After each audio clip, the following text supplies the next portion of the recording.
Merci à tous. Je suis très heureuse de vous retrouver pour ce troisième panel. Donc, en tant que chargée de la thématique du développement local au sein de la délégation de l'Union européenne et dans le cadre de ce projet Ville résiliente. Hier, nous avons eu l'occasion dans nos panels précédents, nous avons eu l'occasion de discuter de résilience et de gestion des déchets, comment nos déchets peuvent être des opportunités. Et on a touché aussi déjà de manière superficielle à ces questions de solutions innovantes pour le développement urbain. Et donc, avec la modération de Josué Damba de la Fondation Niosi, on est heureux de pouvoir discuter avec chacun de vous de ces solutions innovantes que l'on met en place dans les villes, en particulier dans les villes secondaires.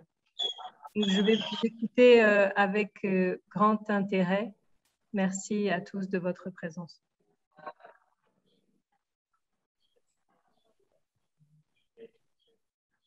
Merci beaucoup, Muriel. Alors, nous allons demander à chacun d'intervenir sur ces problèmes particuliers. Et en premier lieu, demandons au maire de Ouando de nous parler de son expérience par manque de financement. Oui, merci, professeur. Merci, professeur. J'ai bien suivi Muriel pour son mot positif. Je suis personnellement sollicité dans cette table pour intervenir sur notre expérience, comme vous l'avez su le dire, sans les moyens, bien sûr, et en même temps sur l'approche participative, et en dernier lieu sur les implications des nouvelles technologies en termes de numérique. Bien, nous disons simplement que notre jeune économe, 4 ans après, n'a pas toujours les services techniques requis qui devaient être en charge pour prendre en charge les problèmes d'assainissement et d'aménagement de la ville. Mais néanmoins, nous avons créé une cellule d'aménagement supervisée par le conseiller à l'aménagement et au logement du maire. Et c'est cette cellule qui suit au quotidien les opérations dans toute la ville.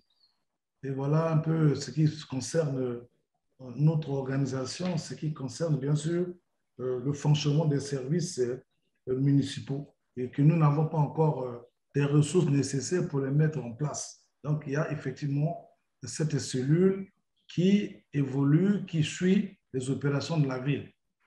Bon, notre expérience, comme vous l'avez su le dire, quand nous sommes arrivés très bien, que la crise nous a surpris parce que nous sommes nous-mêmes installés en 2015. Donc, on était déjà en pleine crise. Étant entendu que les subventions de l'État sont devenues très rares, pratiquement quasi inexistantes, nous avons pris d'abord le temps de communiquer avec nos populations parce qu'il fallait quand même leur faire comprendre que hier, c'était quand même une communauté urbaine. Aujourd'hui, une commune de plein exercice comme cela, c'est son temps, mais il y a des obligations. En tant que citoyens, nous devons nous prendre en charge. Et nous n'avons cessé de dire qu'il ne faut pas compter sur l'État parce qu'en fin de compte, l'État lui-même n'a pas suffisamment de moyens pour nous soutenir. Après cette communication, nous avons sensibilisé nos populations sur l'intérêt de se prendre en charge. Et nous y avions du coup sollicité l'apport des populations quant à mettre en place les outils pour que ces opérations se fassent. Et nous sommes pratiquement compris que les populations avaient adhéré à notre message. Et les jeunes se sont prononcés d'une manière volontaire et ont compris que nous n'avons pas les moyens pour travailler.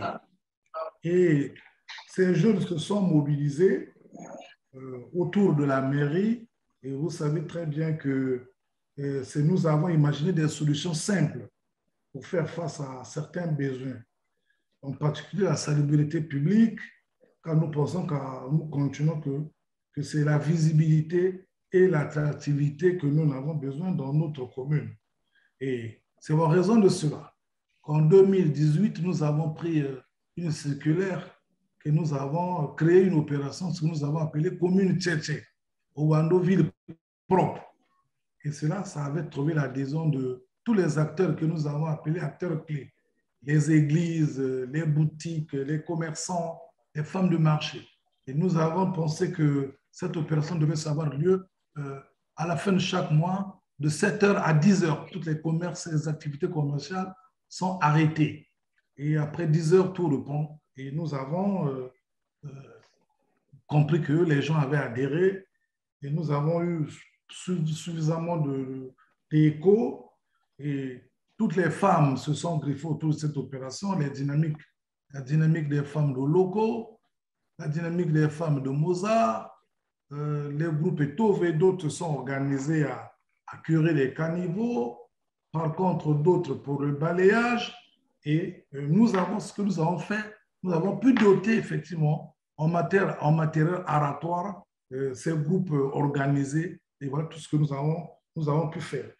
Et de même, en ce qui concerne quelques opérations telles que la gestion de quelques déchets dans la ville, comme nous sommes arrivés, nous avons trouvé un opérateur local, Ibata Fils.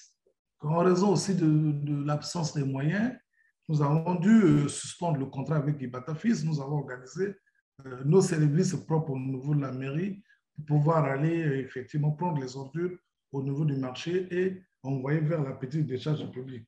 Donc, nous avons pu agir même sans moyens, et nous avons pu agir. Donc, voilà, professeur, ce que nous sommes très vite organisés et ça marche. Et c'est en raison de cela que nous avons pu, tant mieux que mal, résoudre le problème de la salubrité de la ville et qu'il y a un peu de la clarté au niveau de la ville. Merci beaucoup, monsieur le maire. Oui. Mais est-ce à dire que c'est parce que l'État a failli que vous vous êtes mis en mouvement? C'est-à-dire que... Non, l'État ne peut pas être en faillite. L'État ne peut pas être en faillite, l'État, c'est l'État. Mais comme nous avons compris que les crédits, professeur, comme nous avons compris les crédits tardaient à venir, mais il faut imaginer les scénarios. Et appeler les scénario... populations à se prendre en charge. Oui. Appeler les populations à se prendre en charge parce que pour enlever l'herbe, on n'a pas besoin toujours des gros moyens. Il s'agit de notre environnement. Donc, il faut l'assainir. Voilà. Voilà, c'est ce que nous sommes dit. C'est ce que je voulais dire, justement. On n'a pas besoin d'attendre que le crédit de l'État ne donne pas de moyens pour. Donc, il y a des choses que nous pouvons faire au départ. Nous pouvons faire, bien sûr. Voilà. Bien sûr. OK, merci beaucoup, monsieur le maire. Je ne sais pas s'il y a des gens qui veulent intervenir sur ce que monsieur le maire vient de dire. Il y a quelqu'un qui voudrait intervenir. Sinon, nous allons passer à monsieur Diela, n'est-ce pas? Alors, qu'est-ce que l'approche participative vous a apporté dans l'accomplissement de vos fonctions au quotidien? Ça s'adresse aussi à monsieur le maire, d'ailleurs. Hein? Bien, mais nous sommes partis. Merci beaucoup, monsieur Damba. Oui, allez-y. Merci beaucoup, monsieur Damba. Je voulais rapidement partager donc l'expérience que nous avons à Pontor en ce qui concerne le PPAB, parce que c'est effectivement le principe fondamental du PPAB, c'est effectivement le fait que la communauté ou encore toutes les parties prenantes d'un projet devraient participer depuis l'élaboration du projet jusqu'à sa réalisation. En fait, rapidement, je voulais d'abord passer 2 minutes pour juste planter le décor actuel des villes. Comme vous le savez, que c'est pour la première fois à travers le monde que plus de 60%, plutôt plus de la moitié de la population vit dans les villes actuellement. Et vous savez que malheureusement ou heureusement, 90% de cette population se passe dans les pays en développement, sinon les pays pauvres. Et comme vous le savez aujourd'hui, avec le système des Nations Unies, nous avons plus d'1 milliard d'habitants qui vivent dans les bidonvilles. qui font donc face à beaucoup de problèmes, des risques sanitaires, le risque de climatique, comme vous le savez avec les changements climatiques, le risque de catastrophes naturelles tous les jours. Et à cela, il faut ajouter que nos gouvernants, que ce soit locaux ou nationaux, n'ont pas été préparés pour une gouvernance urbaine qui n'ont pas suffisamment attentive aux problèmes de communauté. Parce que vous savez que les villes sont hypertrophiées très rapidement des 30 dernières années et que ces quartiers, donc les quartiers et les populations dans ces villes, ont vu donc multiplier par 20 les problèmes, comme vous le savez, l'accès à l'eau, l'accès à l'électricité, l'assainissement, à l'emploi, ainsi de suite. Alors, c'est dans ce cadre-là, avec le concours de la Commission européenne et le plaidoyer politique du secrétariat des pays ACP, Afrique, Caraïbes, Pacifique, l'ONU Habitat, comme maître d'œuvre, a donc mis en place ce qu'on appelle le programme participatif d'amélioration de bidonville. Mais en fait, pas seulement d'amélioration, mais il y a aussi de prévention de bidonville.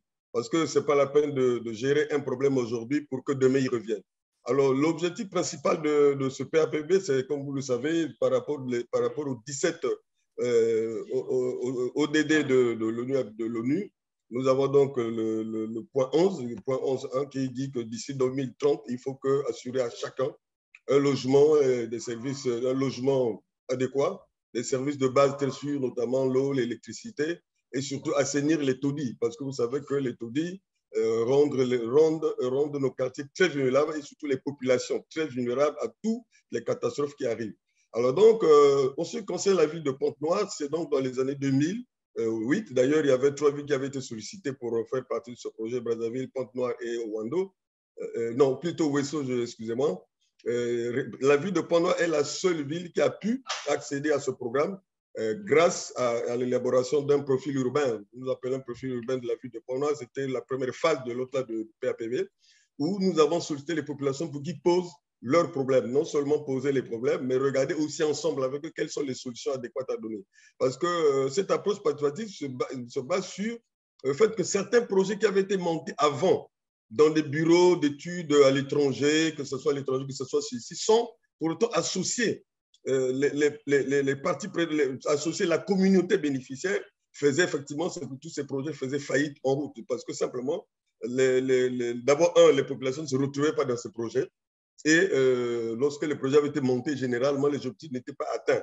C'est pour ça que cette première phase de profil urbain, c'était comme une carte de visite de la ville de Pointe-Noire, a permis de mettre en place ce que nous appelons, plutôt de déceler les menaces, les opportunités, les forces et les faiblesses de la ville.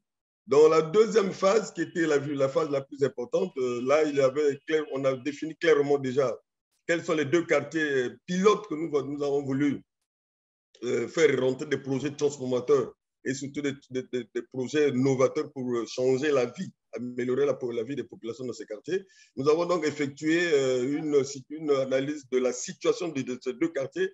Dans le sud, c'était le kilomètre 4 et dans la partie nord, c'était Mbota.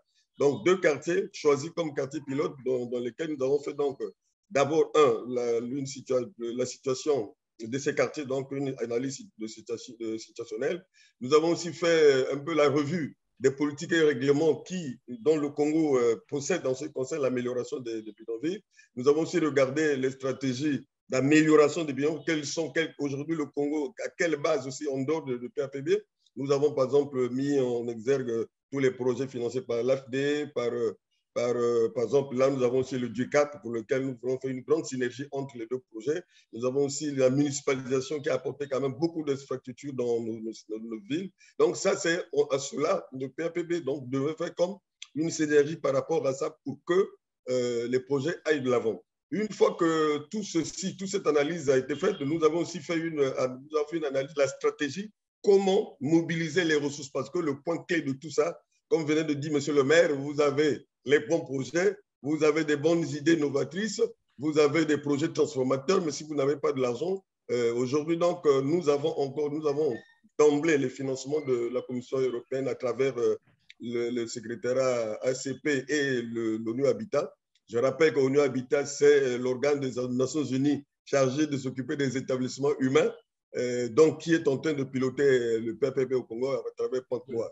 Alors, donc, nous avons donc la dernière phase, le dernier point de la phase 2, c'était donc définir dans les 2 quartiers quels étaient les projets qui pouvaient transformer et améliorer surtout les conditions de vie de ces populations. Et dans cette phase, c'était très important de prendre le point de vue, pas seulement des communautés, mais de la société civile, des ONG, des organismes professionnels comme l'Ordre des architectes, et des entrepreneurs, des banques, ainsi de suite. Donc, les parties prenantes clés à ce projet et à l'élaboration de ce projet. Et cette partie était tellement fondamentale parce que chaque partie devrait en principe faire partie de cela. Donc, nous avons identifié des projets pour lesquels, rapidement, je vous l'ai dit simplement, par exemple, au niveau du kilomètre 4, le kilomètre 4, c'est un quartier enclavé, donc nous voulons ouvrir ce quartier à la vie, donc faire 2 grandes avenues. Et il n'y a pas d'eau, nous avons proposé qu'il y ait des forages, ainsi de suite. Donc, le niveau de quartier Mbota, l'insalubrité par rapport à la rivière qui traverse, nous avons proposé donc des ouvrages de franchissement. Bref, nous avons fait une liste des projets que nous allons présenter désormais. Et aujourd'hui, la phase 3, nous sommes donc dans le contexte de l'élaboration de ces projets à travers donc déjà la commission technique dont je suis le responsable et un consultant dans un cabinet qui devrait nous aider. Une fois que ces projets sont montés dans le cabinet, nous allons repartir vers les populations à travers des ateliers de formation pour valider ces projets pour lesquels qui vont effectivement les servir à ces populations pour changer leur vie. Et aujourd'hui, nous avons, en ce qui concerne les financements, nous avons déjà un début de financement que nous avons, la ville de Pont-Douane a reçu pour déjà financer les études. Et nous attendons, bien sûr, la plus grande partie qui arrivera après. Mais il y a la contribution de la ville de Pointe-Noire qui est très attendue et aussi la contribution du gouvernement congolais. Donc, voilà un peu aujourd'hui. Oui, j'ai fini. Oui, j'ai fini. Parce Je que disais simplement. Oui. Je finis en disant simplement que le PAPB a comme principe moteur l'approche participative des populations. Voilà donc un peu ce que je voulais dire brièvement. On a compris. Merci beaucoup. Merci beaucoup. Alors, nous allons demander à M. Maswangui de nous parler un peu les risques climatiques. Nous savons qu'il a beaucoup travaillé là-dessus, même en dehors Ah, il n'est pas là. Oh, il a encore disparu, hélas. OK. Alors, je veux revenir à Monsieur le maire. À Monsieur le maire, est-ce que vous avez d'autres activités en dehors donc, de la salubrité que vous avez pu faire avec les populations? Est-ce que vous avez encore en vue, n'est-ce pas, d'autres projets que vous pouvez faire directement avec les populations qui n'attendent pas nécessairement? En parlant même de l'approche participative, nous voulons bien dire que le principe de la commune, c'est qu'en tant que bien commun, cette gestion nécessite la participation de tous les acteurs. C'est d'abord un peu ça le principe de la participation, de l'approche participative. Donc, comme je disais au début, que les dynamiques locales et les églises, les boutiques, les commerçants, les comités de quartier ont été vraiment largement associés. C'est ce que je voulais dire. Et je disais aussi au début que c'est grâce à cette animation participative que quand vous arrivez à la vue de Wando, vous trouvez qu'il y a quand même une clarté et en même temps. Donc, nous disons très bien que pour nous, ça fait une plus-value, cette approche participative. Mais néanmoins, nous avons relevé quelques faiblesses en termes de sensibilisation et en termes de communication. C'est pourquoi, qu'il faut reconnaître qu'il y a encore le manque d'éveil, de la conscience de citoyenneté, qu'il faut continuer à éduquer nos populations sur la sérénité, sur le bien commun et sur l'intérêt de faire grandir notre commune en prenant tous les actions de développement. Bon, et d'autres approches, il faut dire que les difficultés actuellement ne nous permettent pas vraiment d'aborder d'autres problèmes relatifs, par exemple, au développement de la ville, parce que tout cela peut nous demander des coûts supplémentaires. déjà avec si vous voulez bien, avec les groupes de travail que nous avons dans la ville, il faut savoir que tous les vendredis, nous les renumérons. Nous les renumérons. Ceux qui creusent les caniveaux, ils ont 2500 francs. Et ceux qui balaient, 2000 francs. Donc, tout cela, ça me fait un peu, ça nous fait des coûts. Ces coûts, donc, on n'est pas capable d'aborder d'autres sujets qui peuvent nous générer encore des coûts supplémentaires. Merci beaucoup. Merci beaucoup. Monsieur Damba, je voulais poser une question à monsieur le maire. Allez-y, rapidement. Une fois de plus, je rappelle que monsieur le maire, c'est d'abord un ami, et puis nous avons travaillé ensemble. Merci beaucoup de l'avoir, Madame Muriel, de nous l'avoir sur le plateau. Merci. Je voulais simplement dire à monsieur le maire que, vous savez, les solutions que nous donnons de façon temporelle peuvent se révéler pas négatives, mais plutôt invisibles d'ici quelque temps. Quelle est la pratique que vous pouvez mettre en place pour que les initiatives qui sont d'ailleurs très bonnes peuvent être durables avec le temps? Parce que vous faites une opération de salubrité aujourd'hui, mais il faut, je crois que je voulais savoir quelle est l'approche que vous mettez en place pour que cette opération, malgré le manque de moyens, perdure avec le temps, que Ouando ne retombe plus dans l'insalubrité totale, malgré le manque de moyens. Bon, moi, je crois qu'il faut d'abord les relais. Pour nous, les relais, ce sont les chefs de quartier. Parce que ces chefs de quartier, nous avons pratiquement investi pour près de 10 millions de francs CFA.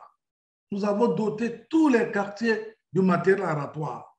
Donc, indépendamment des opérations de grande envergure qui peuvent être lancées, par exemple l'opération de samedi, mais ces quartiers doivent prendre les relais. Les relais, c'est qu'ils doivent s'organiser en interne.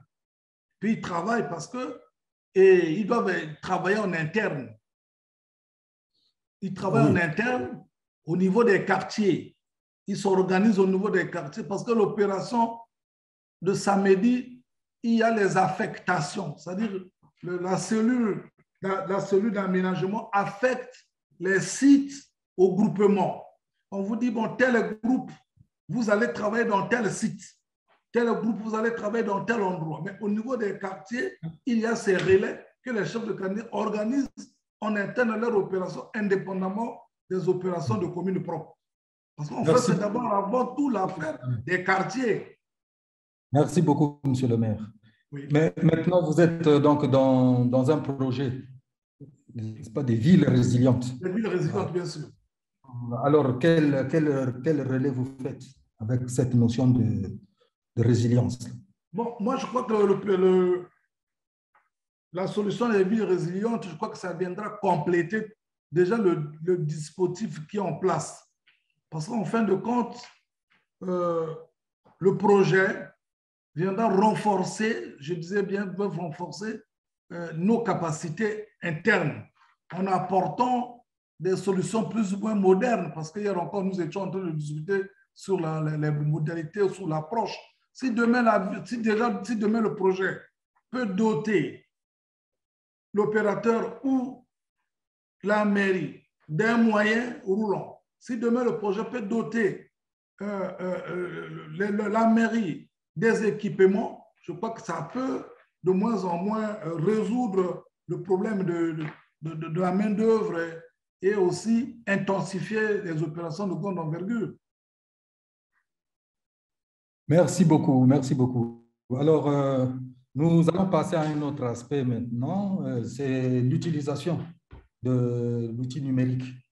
Alors, nous savons qu'Internet, bon, ce n'est pas encore tout à fait ce qu'il aurait fallu ici au Congo, mais néanmoins, nous constatons que les jeunes, notamment, utilisent facilement et souvent, n'est-ce pas, par exemple, les réseaux sociaux. Et là, je m'adresse à M. Luc Misidimazi. Est-ce que vous pensez que dans les années qui viennent là, très rapidement, on pourrait avoir, n'est-ce pas, des outils numériques qui permettraient, n'est-ce pas, aux villes d'entrer directement en contact avec les populations, n'est-ce pas, de les faire agir? Quel est votre point de vue?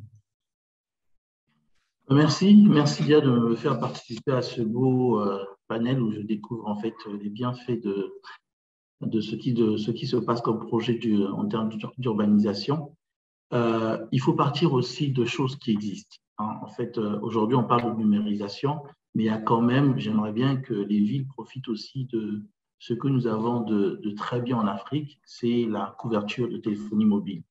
Et cette couverture, aujourd'hui, elle apporte quelque chose de plus à notre écosystème, notamment au développement de nos villes. C'est l'inclusion financière. L'inclusion financière qui peut être un appui considérable aux problématiques liées aux finances, aux problématiques liées à la bonne gouvernance, aux problématiques liées aussi à la communication et aussi à la formation. Donc, on a aujourd'hui des outils, oui, qui existent, mais des outils qui doivent être utilisés. La couverture Internet est encore faible dans nos pays. Nous tournons autour de 16-20%. Il est difficile de dire que nous pouvons apporter tous les outils numériques dans les départements, dans les villes. Par contre, on a une couverture mobile qui est plus importante, qui dépasse les 100%, quasiment. On peut dire par extrapolation que chaque citoyen a au moins un téléphone, mais pas un smartphone. Et avec cela, on peut faire beaucoup de choses pour les villes, notamment du volet financier, le paiement des taxes, le contrôle, les systèmes de facturation de la mairie, des mairies. On a aussi, pour le développement citoyen, des problématiques d'état civil. Aujourd'hui, comment on peut aider les mairies à gérer la problématique de la gestion de l'état civil? On a une autre problématique qui est traitée, M. Diela l'a un peu abordée, c'est la problématique de l'adressage. Aujourd'hui, si on veut développer nos villes, si on veut que les gens y habitent, il faut bien les localiser. Et pour le faire, on aura besoin des applications numériques, des solutions digitales. On a aussi dans ce volet-là quelque chose qui est très important, c'est le e-learning. Il faut aujourd'hui renforcer, on a beaucoup de problématiques liées on va dire des problématiques liées à la formation, affecter les enseignants dans les villes aujourd'hui est un vrai problème. Je parle là du cas du Congo. Et donc, la solution e-learning en est une. Maintenant, vous allez me dire, oui, mais on peut faire tout ça et s'il n'y a pas Internet. Donc, c'est ce que je disais. Il y a des villes qui sont quasiment connectées à Internet. C'est les grandes villes pratiquement, mais qui restent déjà qui posent la problématique de l'électricité, par exemple, la problématique du coût même d'Internet. Donc ça, c'est des problématiques qui sont très importantes qu'on ne va pas régler ici, mais qu'il faut considérer. C'est pour cela que je dis que oui, aujourd'hui, on a la fibre un peu partout, la fibre de transport, mais la fibre des services, on a une politique, on a un e-gov qui se met en place, et dans le e-gov, dans e-administration, il y a ces solutions de connecter au moins les centres administratifs qui peuvent permettre de mettre en place des plateformes numériques pour avoir les services municipaux en termes de fiscalité, de taxes, les services, comme je disais, liés aux citoyens avec l'état civil, d'urbanisation pour la localisation, l'adressage. Donc, oui, il y a aujourd'hui des possibilités. Et donc, et l'élément qui est très important, où les villes doivent, je pense, qui est très, vous savez, l'inclusion financière va permettre, par exemple, le développement des villes en termes de production agricole, par exemple. Aujourd'hui, comment on peut valoriser le travail agricole qui se fait autour des grandes villes de la place, notamment dans les départements. Et pour cela, je pense qu'il faut saisir l'opportunité qu'apporte le paiement mobile. C'est quoi l'opportunité qu'apporte les paiements mobiles? On a aujourd'hui quasiment 50% de la population qui utilise un téléphone et qui utilise le paiement ou le transfert mobile. Et donc ça, c'est étudié avec les maires, notamment, là, on a l'exemple de la ville de Ouando, comment on peut capitaliser sur ces acquis pour pouvoir développer nos villes. Il y a aussi un élément qui est très important par rapport à ça, c'est le portefeuille électronique. Pour produire dans les villes, pour payer certains produits et pour les transporteurs comme pour les producteurs, comment aujourd'hui on exploite ces outils modernes. Donc, les solutions, il y en a, mais je pense qu'elles ne sont pas assez matures pour pouvoir, bon, pas la maturité des solutions, mais on va dire l'état d'esprit n'est pas encore assez développé pour pouvoir bénéficier de l'existence de ces outils. Donc, vous êtes en contact avec tous les jeunes qui font des petites applications, ainsi de suite. on pourrait peut-être les pousser justement vers les applications, comme ça se passe au Rwanda. Hier, nous avions quelqu'un qui nous parlait de ce qu'ils font dans le bio pour l'utilisation des déchets, n'est-ce pas, pour faire du fumier bio, des choses comme ça. Et ça pourrait permettre, n'est-ce pas, même à ceux qui sont dans les villages, n'est-ce pas, d'apprendre ces techniques-là et les utiliser pour laisser, par exemple, les pesticides, ainsi de suite. C'est clair que le volet entrepreneurial des jeunes, start-up, innovation, est un volet très important. Mais vous savez, l'innovation dans nos villes, on ne peut pas adapter, on ne peut pas faire simplement du copier-coller. Le copier-coller ne marche pas. Je ne peux pas être dans la ville de Wando et habiter dans la ville de Wando et avoir les mêmes problèmes que ceux qui habitent à Pointe ou à Brazzaville. Ça veut dire qu'il faut que les jeunes, même dans les localités, s'imprègnent de ces outils-là. Et pour comprendre aussi les besoins locaux. Je donne un exemple. J'aime bien le volet financier parce que vous allez vous rendre compte que les banques n'arrivent pas forcément dans toutes nos villes. À Wando, il n'y a pas autant de banques que des banques comme on peut en trouver à Brazzaville. Donc, il y a une difficulté déjà de produire, d'acheter des produits par le canal bancaire classique. Et donc, il faut des outils qui vont répondre aux besoins des acteurs de l'économie locale. Et c'est là il faut prendre des jeunes, des développeurs de solutions, qui vont apporter cette solution. Mais pour le faire, il faut qu'ils aient des acquis. L'acquis aujourd'hui dans notre secteur, particulièrement numérique, c'est l'usage du téléphone mobile pour pouvoir apporter ces solutions innovantes. Et donc, il ne faut pas mettre la charrue avant les bœufs. J'estime que je suis partisan du développement du numérique, de la fibre optique à domicile, mais dans notre écosystème, dans notre environnement aujourd'hui, il est difficile d'apporter ces solutions partout sur tout le territoire national. Donc, effectivement, il faut de l'innovation, mais de l'innovation sur les acquis. Et l'autre problème aussi, c'est comment on améliore la vie des concitoyens. Donc, comment on fait demain pour que, quand j'habite à Wando, j'habite à Oyo, j'habite à Ngamakoso, j'habite partout, j'ai la vie facile en ne me déplaçant pas pour aller chercher à mon acte de naissance, mon casier judiciaire, en ayant la preuve, là on parle beaucoup de Covid, mais quand j'ai besoin de prouver j'ai besoin de prouver mon statut sérologique, mais que j'ai un outil numérique qui me montre que je suis bien vacciné ou j'ai bien fait un test positif il y a les 72 dernières heures.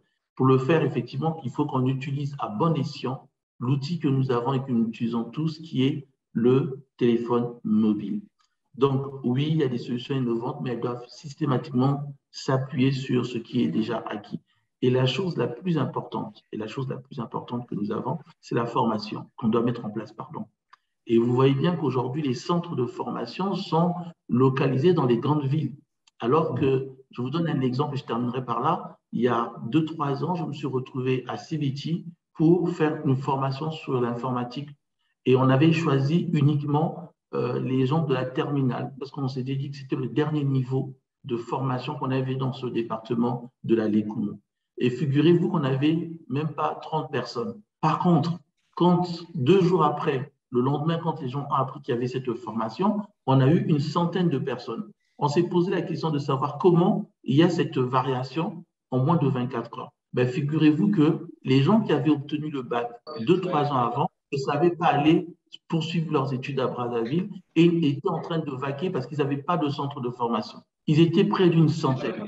Donc la question ici, c'est pour vraiment créer ce complément, ce maillon de formation et de la création des outils numériques pour développer nos villes, c'est de rapprocher aussi les centres de formation, c'est de rapprocher aussi les écoles qui peuvent permettre à des jeunes qui terminent leur baccalauréat dans les villes qui ne sont pas Brazzaville et Pointe-Noire de pouvoir comprendre comment évolue ce monde digital, quelles sont les solutions qui sont mises en place pour créer cette compétence proche des besoins urbains. Merci beaucoup, M. Missili. Alors, je vois que le professeur Martin Maswangi est de nouveau avec nous. Professeur, vous pouvez nous parler un peu de la participation citoyenne, n'est-ce pas, pour anticiper un peu les risques climatiques? Je sais que vous avez travaillé là-dessus. Est-ce que vous pouvez nous en parler? Nous, dans le cadre du projet les villes ouvertes, qui a travaillé à Brazzaville, mais donc pouvoir mettre à la disposition d'informations, mais par le biais d'une carte. Une carte qui ne serait pas élaborée dans un bureau par des intellectuels ou des stations, mais en associant également les populations de ces différents quartiers qui vivent au quotidien les problèmes environnementaux liés au changement climatique. Et pour ce faire, nous étions obligés d'entrer en contact avec les chefs du quartier. Ils nous ont aidé à monter un certain nombre de groupes. Et dans chaque quartier, nous avons eu à entretenir 3 groupes, donc par le biais d'un focus group. Et avec ce focus group, on avait un guide d'entretien. Un guide d'entretien à travers lequel on demandait à ce groupe, qui était d'ailleurs constitué par... il y avait un groupe de jeunes dont l'âge était compris entre 18 et 29 ans, et un groupe d'adultes qui avaient un âge supérieur ou égal à 30 ans, donc hommes et femmes de façon séparée, de façon que chaque tranche d'âge, et en tenant compte aussi du sexe, qu'on nous dise réellement leur vécu et leur ressenti du climat dans ces quartiers. Et à partir d'un certain nombre d'informations que nous avons reçues d'eux, et précisément sur les problèmes qui minent leur quartier, on devrait, on aimerait bien savoir si c'était des problèmes qui étaient anciens et s'il y avait un lien avec le changement climatique et reconnaissance d'un certain nombre sur le milieu qui naît le questionnaire. Qu'on avait ces informations avec les focus group. Donc, après l'entretien avec chaque focus group, on leur demandait de choisir un itinéraire pour qu'ils nous montrent les zones touchées par les changements climatiques. Et nous, on était accompagnés d'une équipe de cartographes.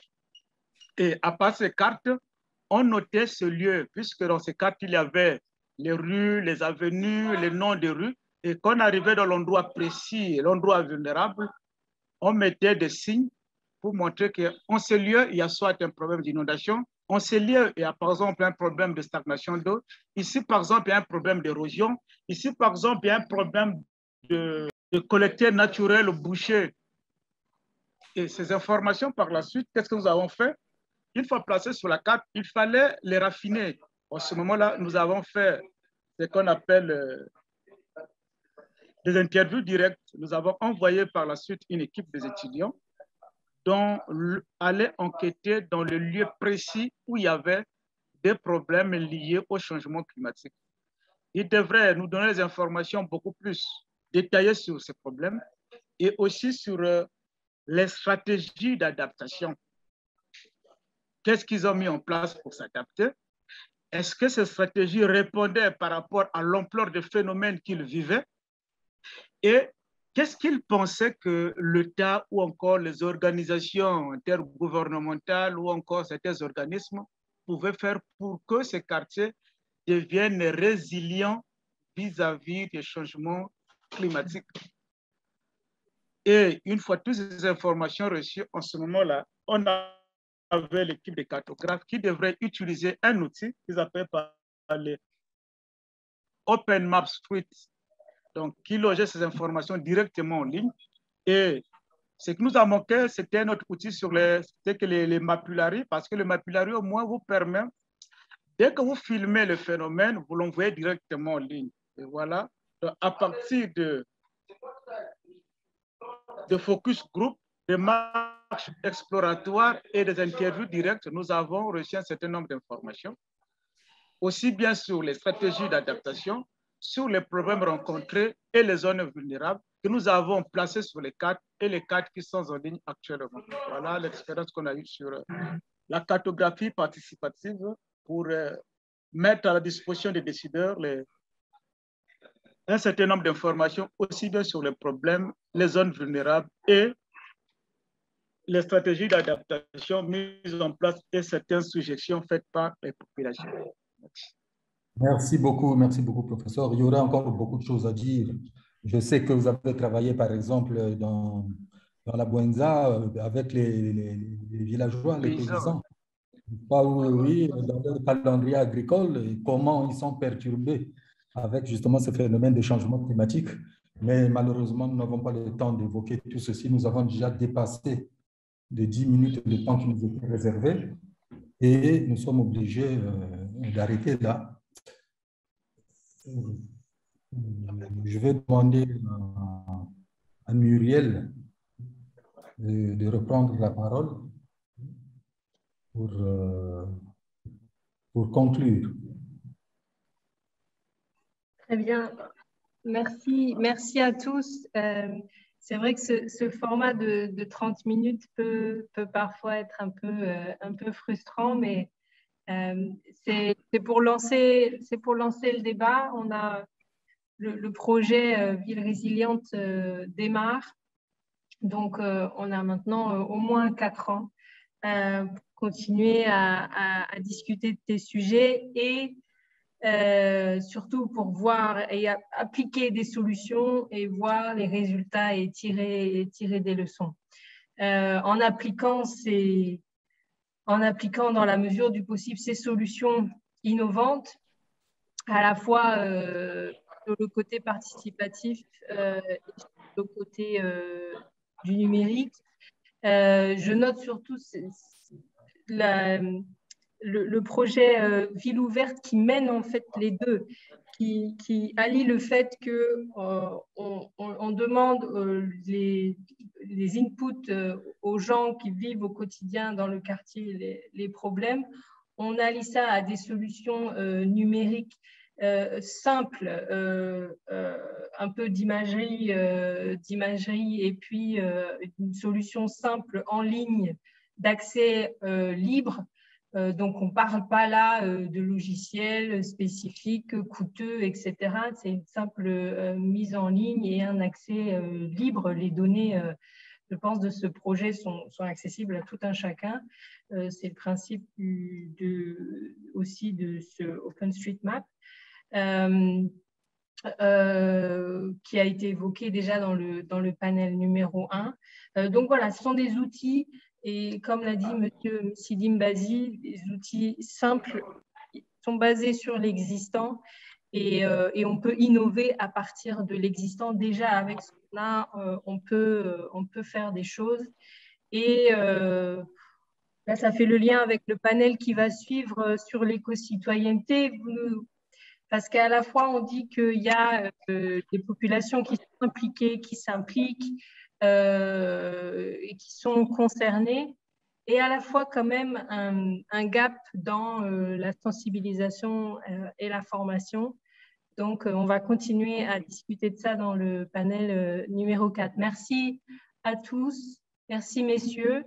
Ça manquait un peu d'équilibre au niveau genre dans ce panel, mais merci à vous tous pour votre participation. À bientôt. Merci, au revoir à tous. À bientôt à Ouando, monsieur le maire. Je vais venir. Là, ça fait longtemps. Oui, monsieur le maire, on est là toujours. Le professeur, on va faire du partage d'expérience entre les villes, entre Pointe-Noire, Brazzaville, Ouando, Kayi. On va dans le cadre du projet, on va partager les expériences et les leçons. Non, attends, le professeur, soyez oui, alors, juste, excusez-moi, monsieur le maire, juste parce que je ne sais pas si je pourrais l'avoir, je n'ai pas les coordonnées, mais monsieur Martin Maswangui, par rapport au travail que vous avez fait, j'aurais bien voulu qu'on rentre en contact par rapport au projet que nous avons à la Banque européenne et la Banque mondiale sur les villes, en vrai, voir comment vous pouvez numériser un peu tout le travail que vous avez fait, ce serait très intéressant. Donc, je ferai peut-être un mail pour en discuter, si vous me le permettez. C'est bon, c'est possible. Déjà, vous pouvez avoir mon adresse mail dans ce que Madame Muriel Abouki nous envoie et puis m'écrire et puis à partir de là, on pourra se correspondre. Parfait. C'est le but aussi de créer du lien. Donc, je suis très contente aussi qu'on puisse créer du lien entre les différents projets, entre les différentes dynamiques. C'est aussi l'objectif. Donc, on facilitera les contacts. Même si on viendra à Ouando, hein, ça, c'est clair. Oui. Bien sûr. Il faut vraiment des infrastructures. J'ai admiré notre jeune frère qui a beaucoup parlé sur les innovations, mais il faut des infrastructures. Parce que si l'Internet continue à être un luxe dans les villes secondaires, ça va être très difficile. Parce que ça continue à être un luxe dans les villes secondaires. Pas d'infrastructure. Il faut que les pouvoirs publics créent des conditions en termes de ressources. Je suis d'accord, mais c'est un chapitre qu'il faut mettre dans la décentralisation, dans toute la politique de décentralisation. Il faut aussi que les infrastructures qu'on vous donne en gestion intègrent les outils, les infrastructures numériques. Et ça, c'est une vraie problématique. Et l'autre chose, je sais qu'on n'est plus dans le débat, mais l'autre chose, c'est de tirer profit du service universel. Vous savez qu'il y a un fonds du service universel aujourd'hui et il y a un volet gouvernance, il y a un volet aussi qui touche l'administration publique, il faudrait bien y saisir. Voilà, on peut refaire le débat, mais je profitais de répondre à cette problématique. Oui, mais ce fonds universel, le citoyen lambda n'a pas la possibilité d'aller dire, bon, est-ce qu'on peut faire ceci ou cela? En termes d'infrastructure, il y a des dispositions qui sont prévues, notamment pour la partie publique.